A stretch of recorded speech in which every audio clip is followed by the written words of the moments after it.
Lisa Santiago McNeill, welcome to the Conquering Everest podcast.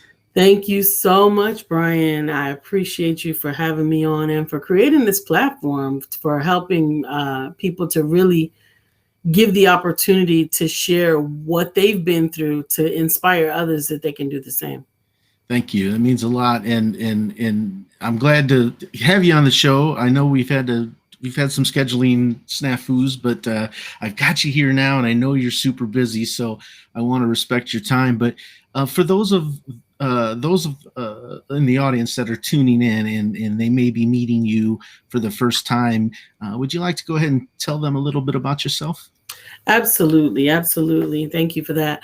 My name is Lisa Santiago McNeill. I am a publisher and coach, and I help people to really navigate the things that they have gone through in their lives that may have been oppressive. They may have felt like they were let down, left out. They may have even felt like they were set aside, but I show them where they can extract the greatness from that so that they can then use that knowledge, that resilience, that superpower is what it ends up being, to not just improve their own lives, but to inspire, encourage, and empower others to do the same.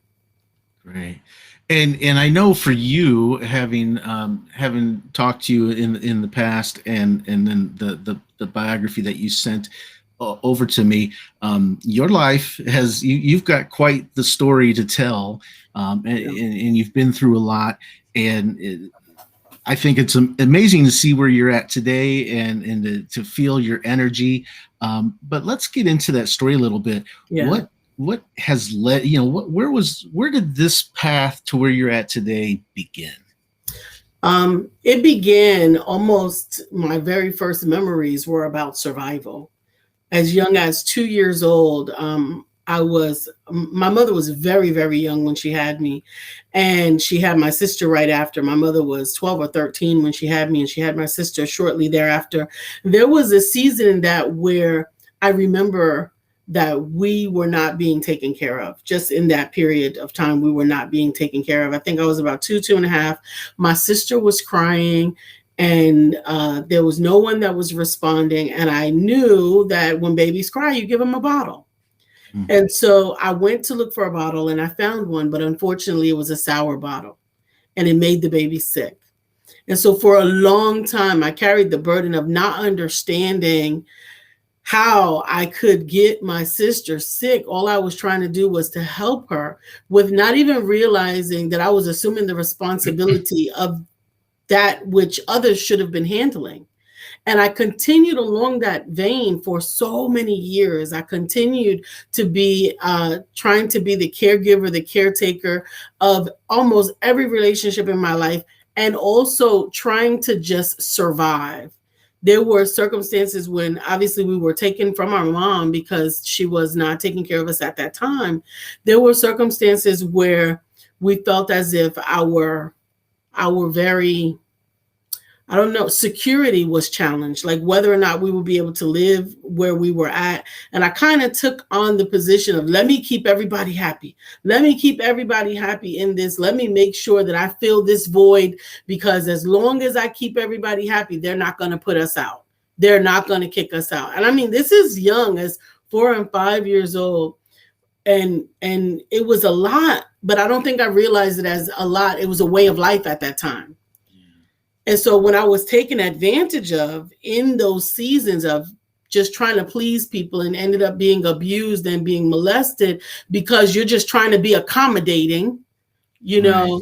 It was difficult to understand why anybody would do this to someone and how this could be the way that people interact with people. I didn't understand it, but I continued to do the best that I could with the circumstances that I had, having lived through the abuse and just living through all of these challenges until I physically couldn't take it anymore. When I turned 13, I ran away. At that point, I ran away from it was my great-great-grandmother that was taking care of me at that time. And it was someone who was also in her care that was taking advantage of me at that time. And so I finally left, and only to find out that the world was really like this too. right? You're 13 years old. You're trying to survive in the streets. You're trying to live day by day, and you don't have money. You don't have a job. You don't have anything. You have to, at that point, sort of rely on what you do have. Well, what did I have at that time? I had my body. I had my beauty. I had these things that at least I could use them to keep myself alive. So continuing the same vein that you started at 5 years old, continuing at 13, was going down that same path. Now, believe it or not, even though I ran away, I stayed in school for a couple of years. I stayed in school because I loved school. I felt like it was an escape. At the very least, it was an escape. But when I hit the 10th grade, they gave me calculus. Now, at that time, I was not just sleeping from house to house and doing whatever I had to do to survive. I was also working a full-time job. I was working a full-time job in Burger King. I had lied on the application and got a job, and I was working from 4 p.m. to midnight, and then taking the train home, doing homework, getting up, going to school, and doing it all over again until they gave me calculus. Now, they gave me calculus, and I was up for a raise at this job flipping freaking hamburgers, and there was nothing that calculus could do for this 25 cents raise that I needed to do. And I finally said, you know what? This is BS. This is BS. This school is not doing anything for me. I can't do it. I quit school, but still, because something in me believed that I still had more to learn, I actually enrolled in business school. Now, I was in the 10th grade, and I didn't have a GED, and I didn't have a high school diploma. But for whatever reason, maybe this was back in the day, but for whatever reason, all they had was an entrance exam, and they never asked for those other, documents or anything like that. So I passed the entrance exam. I went to business school, and I learned how to do business. I learned how to type on the computer. I learned how to do things, and I began to integrate those in some of my self-preservation tactics, right? So sex and drugs is how it started out. As I built my abilities using my mind, I began to transition that a little bit, still on the opposite side of the law. I mean, white, documentation was king, trying to learn how to falsify things for people. I was doing my best to survive. And I'm grateful that I am here to tell the story. But there was some moments where you go from house to house. You don't know how you're going to live. You don't know who's going to accept you. You don't know if they're going to beat you. You don't know if they're going to lock you up. There was a season where I was actually locked in a room at a hotel for 10 days and not allowed to leave. And so, these experiences, now looking back at them, show me, hell, you've been through some stuff. I am monitoring my language, Brian. So please forgive me if I stop myself. It's perfectly fine. Yeah, it's perfectly fine. But if you can get through this crap, then you can get through anything. Men that would try to beat you, women that would try to cut you, drugs, alcohol, everything, just trying to survive. That was really the whole purpose. It was not to scam anybody. I was not trying to get over on anybody. I was just trying to live. I was just trying to survive.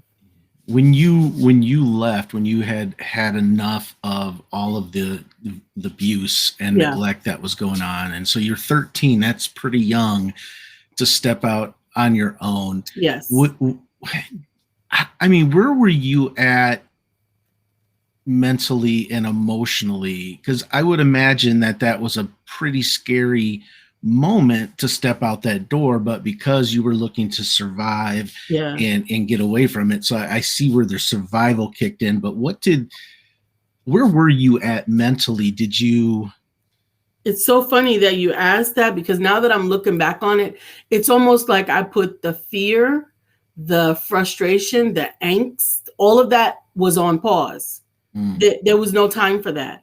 I knew at that moment that I had to leave. And to be quite honest, when I left at 13, it was more because I had gotten so fed up that at that point I was scared of what I might do. Mm. It wasn't so much that I was scared about what would happen to me. I was scared at that point of what I might do. How dare this, person consistently push themselves on me, or all of the, it just came to the point like, there's no going back. I can't take this anymore. And I do believe that later on, I finally had a crash or a meltdown, if you will, as a result of those experiences. But Brian, when you're going through that, you got to stay about surviving. Like, you don't have a moment to feel the pain, to feel the frustration, to feel the anxiousness and the agony, because you're trying to figure out how to continue, how to get out of it, or how to act like it's not even freaking happening. Right. Yeah. Yeah. That was one of the challenges for me. And it's amazing the strength that you had at such a young age. Even just thinking about survival, I wonder how many kids at 13 would be, would have that sort of mindset, because I feel like that would be more of the exception than the norm for people. Yeah, except for those that go through those circumstances. Yeah, because I was surrounded by it. Even looking back, some of the kids that I grew up with, 8th grade, we look back, we talk about that now. We're in our 50s now. We were adults in the 8th grade. We were adults figuring out adult crap. Yeah. We were not the same as these kids. We had to parent ourselves. We had to provide for ourselves. We had to protect ourselves. We were not the video game kids. We were not riding around to find out who's playing the next game. We were 13-year-old adults. Yeah. It was crazy, even as we look back on it, because I have had conversations with a few of them. Some of them we forged lifelong relationships, and with Facebook, you find everybody again, but it really there wasn't time to worry about it at that time. There wasn't time. You never really got to have a childhood then. I mean, no. you were pretty much, you had to learn to be independent at 2.5, 3 years old. Yeah. So you got through a couple years of high school. They then started to throw some of those classes at you that just didn't make sense for you. You went to business school. So where does life take you from there? Absolutely. Business school, again, took me to a different path, still surviving, but using those new information, those new insights I was doctoring documents, I was writing contracts, I was doing all different kinds of things. And then eventually it led me to finally getting away, finally entering into some normalcy. I packed everything that I had. I robbed everybody that I could, every electric bill, rent, everything, every dime. I saved it and hoarded it, and I moved out of state. And when I moved out of state, and at that time I was still using drugs, but I just needed to change. Right. And at that time I moved out of state, still with a U-Haul, still with my drugs. I'm actually using drugs on the road to my new location. And finally, God says to me, because even though I was estranged from the world and probably any formal type of religion, I think I had a natural relationship with God, that I didn't exclude him from my crap. I didn't blame him for it, except for that one time when I was 13. I didn't blame him for it, but we kind of still dialogued. And I remember on that road saying that I am going to start something new. And I audibly heard God said, you taking the old you on a new journey. And I heard it. And in that moment, I don't know if this is offensive to anybody, but I had an 8-ball of drugs, an 8-ball of cocaine. In that moment, I folded it up. I handed it to the person that I was driving with. And I said, I don't use drugs anymore. And I've never used them since then. I've never used them since then. I've never picked them up since then.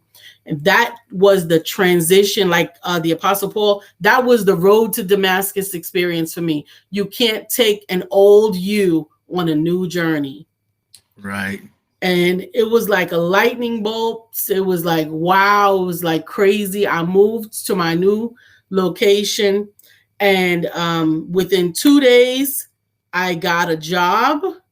I got an apartment within 2 days, and all of the money that I had taken with me and whatever experience that I had, from the business school, I got a job as a receptionist, and then went on from there to get a job corporately. I worked for IBM. They picked me up for 6 months as a contractor, and they hired me after that 6 months with an amazing salary. And I moved up through the ranks there, never went back to drugs, never went back to that same lifestyle. It was amazing. It was an amazing journey. And what was even more amazing about that 20-year journey was when it ended. It ended abruptly. You would think that I had everything that I needed. I had come up, my Cinderella story, right? I had already turned the corner, and I'm in this great job, and I'm moving up the ranks. Incidentally, I gained more credentials at IBM that they paid for, all of this schooling education that they paid for. And then they were helping me with lots of different things that I wanted to do, because now at this point, I'm grateful that I'm alive. I'm grateful that I've turned this corner, right? So I'm doing these nonprofit things, nonprofit organizations and everything. And finally, I again hear the voice of God who says, when will you trust me? Come on now. When will you trust me? My entire life has been without a net. I don't have a dad to call and say, hey, can you help me with my rent? Or, hey, can you help me with the car note? Or, hey, this, nothing, right? I have been having to rely on resourcefulness from the beginning. And when I heard audibly again, when will you trust me? And that it was time to leave IBM behind. Mind you, all the people who are like, girl, you don't quit that good job. Right. You don't leave those government benefits, that good job and all of those things, right? And you finally get to the place where you're like, you know what? I gotta continue to step. I got to continue to step. And that was actually when I left. And that was when I started this journey. And when I published my first book, because I had to make sense out of all that crap. Yeah. I had to make sense out of it. And along the way, you gain wisdom from the experiences that you thought were going to take you out.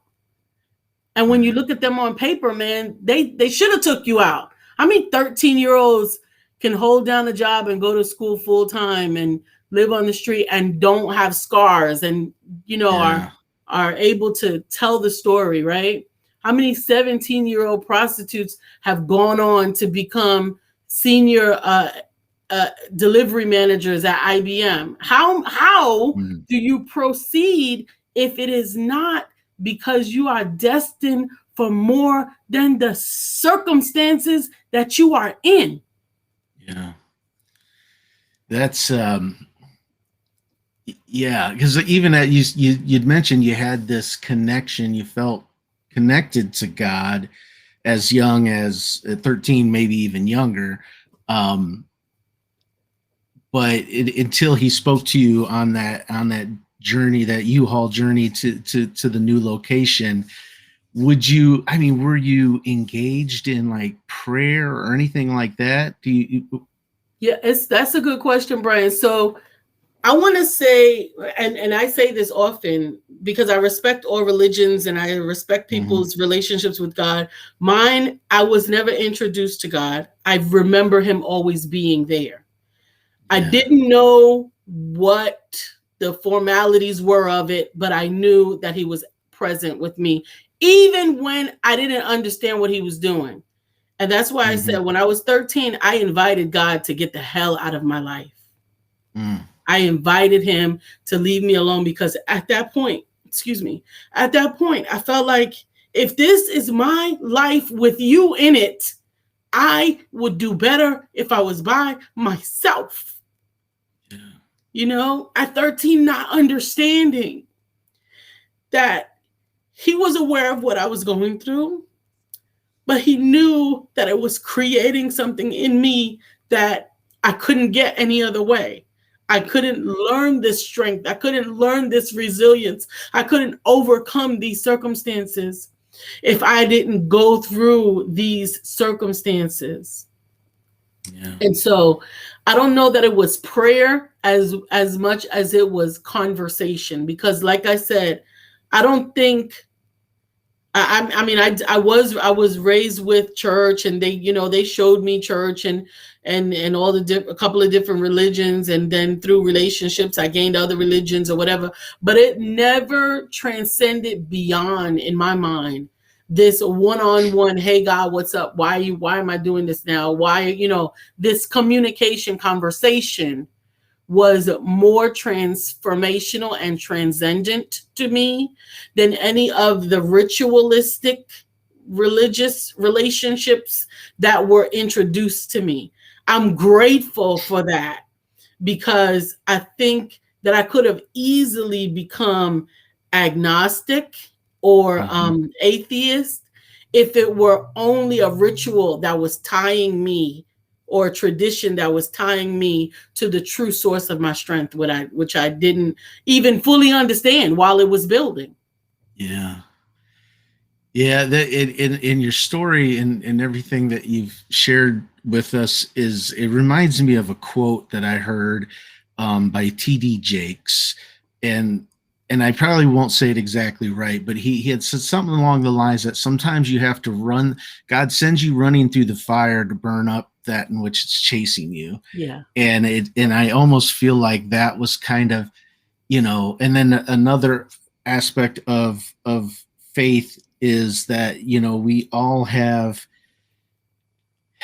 God will allow things to happen to us because we are the only ones strong enough to carry that burden. Like nobody else can carry that burden. And that's what I really feel like that's what your story is. Even at a young age, you had to go through all of this and you had to carry it, but because you were able to get through that, and you kept that fighter's mentality, that survivor's mentality, God was able to then, get you to a place where you were earning and creating a life, and then on to doing what you're doing today, which Absolutely. is an amazing thought. Let's talk a little bit about your books and what you've poured into those. Sure.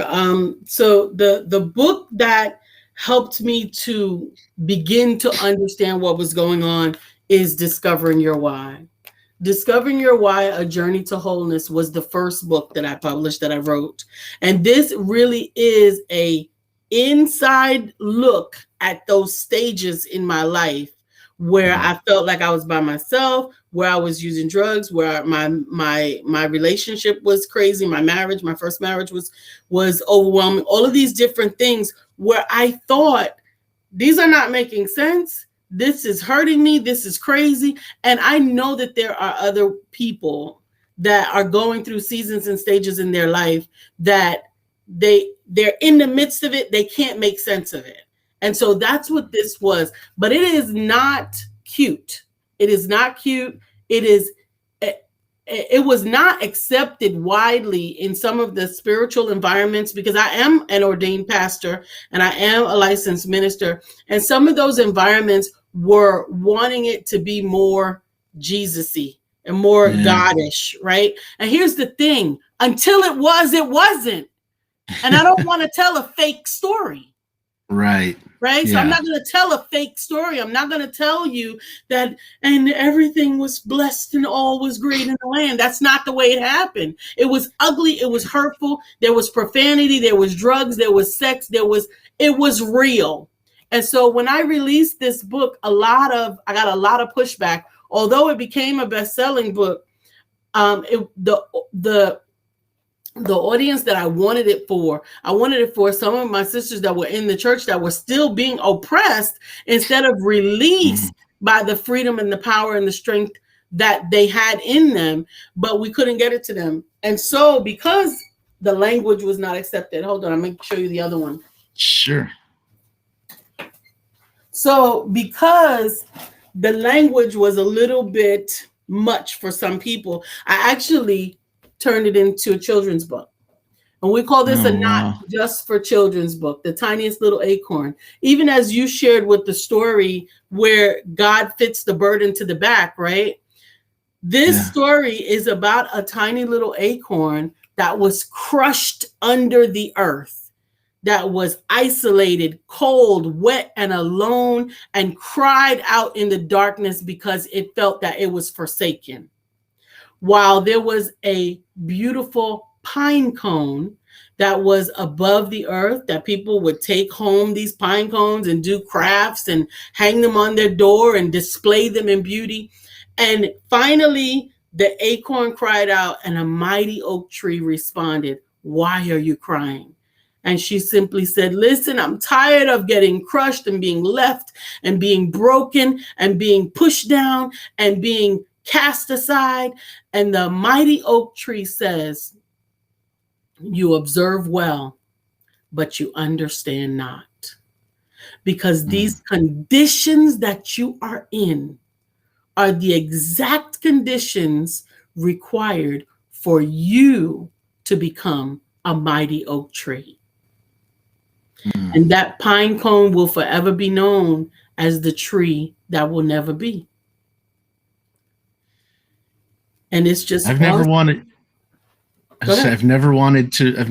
to read a children's book more than I want to read that one now. So I've got to get that. It gave me goosebumps. Gotta get it because it's that serious. There's so much misunderstanding surrounding the circumstances of all of our lives. There's so much misunderstanding because we think all the glory and all the greatness and all the beauty, and that's the only side that we want. But you don't get to summer and spring without winter and fall.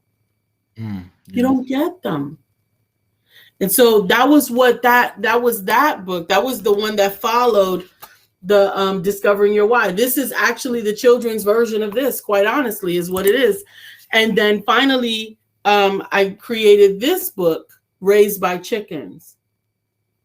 This book, Raised by Chickens, was a simple story that came to me because of a young lady with 8 children. And her family was not supportive of her goals and dreams. Her goals and dreams were to teach her children how to be multilingual and do all these amazing things.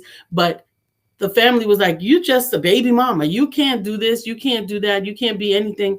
And what Raised by Chickens is, all of us with purpose in us have chickens that love us. They care for us, but they don't realize that we are a freaking eagle and we cannot be contained to scratch and stay on the farm with them. Once you get the eagle past the point of protecting and perseverance, it must fly. It cannot stay held back. And so Raised by Chicken is just about that beautiful little eagle realizing that although those chickens love him, although the mama chicken loves him, I want you to understand, I know my mother loved me. I know that some people in my family loved me, but I also know that some of the safety that later on was presented to me in IBM, in, some of those circumstances and scenarios, they were really not designed for me because I am an eagle and I am supposed to soar higher without a net. You never seen an eagle with a safety net. Yeah. And so go ahead. No, I was just going to say, and so when you heard God speak to you that second time and say, "Trust me," that was kind of him saying, "Hey, it's time for you to fly." You're comfortable, and I understand that. Yes, it was, because I answered back. When he said, "When will you trust me?" I said, "I do trust you." God very audibly said, "You trust in the 1st and the 15th. You don't trust Yeah. me." I'm like, oh man, dang. Yeah. Because the truth hurts, right? You got to believe Yeah. it. And so when it was time to walk away and to begin to develop a business of empowering others to tap into their truth and use that truth to help someone who would be left in pain if they didn't know you and know your story, they didn't understand that they could make it because somebody else made it, it became my purpose. It became like my chance to write everyone's story. And I've done with my company, I've done over 100 authors now. I have 107 books published. I am still doing more every day. People are calling me to share their stories. Even with the advent, people are saying, "Oh, well, you got all of these self-publishing and all these other things." Sometimes you need help getting your story out of you, getting the process completed. And that is what I am here for. I am here to show you that your worth, your living is not in vain. And all those things that tried to count you out, all they did was make you stronger. How can people find you? Because I imagine, and I would be shocked if somebody listening to this episode isn't sitting here going, "I've got to connect with Lisa." So I have all your links, which I'll share in the description below. But why don't we have you go ahead and tell our listeners where, if they wanted to connect with you, learn more about you, or seek your advice in mentorship, how should they go about finding you?